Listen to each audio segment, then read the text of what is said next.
Hello દોસ્તો, good evening.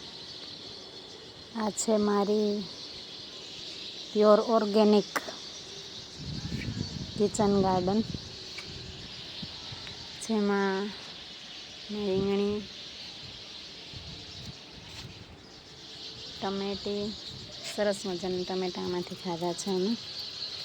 જો કેવા સરસ આવ્યા છે, પણ વધારે વરસાદ પડ્યો ને એમાં આ ટમેટા છે ને એ સુકાઈ ગયા છે. પછી આ છે લીલું લસણ, અહીંયા ધાણા ભાજી છે અને મેથી પણ છે, પણ મેથીને વરસાદ વધારે થયો એટલે આઈ થિંક બળી ગઈ છે. અહીંયા છે 12 માસી રીંગણી, આ રોપ કરેલો છે અને 2-4 છોડવા પણ વાવેલા છે. આ છોડ હે, આ 2 છોડ છે અને બાકી રોપ છે એ વાડીએ વાવવાનો છે. આ છે લીલી ડુંગળી. અને મિત્રો, પ્યોર ઓર્ગેનિક, આમાં જરાય પણ દવા નથી છાંટી.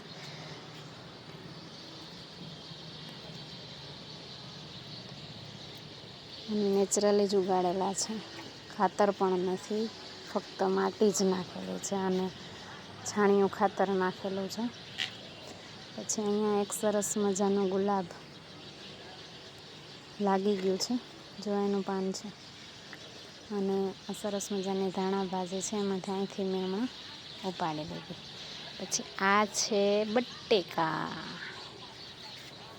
અને ફરીથી અહીંયા મેથી અને ગુલાબનો છોડ છે અને મેથી છે. પણ જો મિત્રો, આ મેથી છે ને એ પીળી થતી જાય છે. એનું કારણ છે વરસાદનું પાણી, કારણ કે આ શિયાળાનો પાક છે ને શિયાળાના પાકમાં વરસાદનું પાણી બહુ લાભકારક નથી એવું મને લાગ્યું. અહીંયા પણ રીંગણી છે, આ ઓરાના રીંગણા છે, ઓલા સફેદ મોટા આવે ને એ, પણ હજી આમાં આવતા નથી. આ છે મેથી, આ છે વાઢિયા ધાણા કહેવાય, અને જેટલા તમે નીચેથી ખૂટા રાખો ને ઉપર થયા રાખે. આ છે મેં ચોમાસાના વાવેલા છે, તો મેં અહીંથી આ બધા ખાઈ લીધા, હવે એના ફૂલ આવ્યા છે. અને આમાં મેં આજે જ હજી ચોરી વાવી છે. એક ગુલાબ છે, ગુલાબનો છોડ મેં વાવ્યો હતો, પણ એને ખબર નહીં, વધારે પડતું પાણી થઈ ગયું હોય ને તો આ ગુલાબમાં કળી તો આવી છે, પણ ગુલાબ મુરઝાઈ ગયું છે. હવે શું આને થાય છે ને એ નથી સમજાતું. માંડ ઉછેર્યું હતું, પણ જતું નહીં રહે, ધીમે ધીમે પાછું ગ્રો થઈ જશે. તો મારું કિચન ગાર્ડન છે, અને આજુબાજુમાં વાડી પણ છે.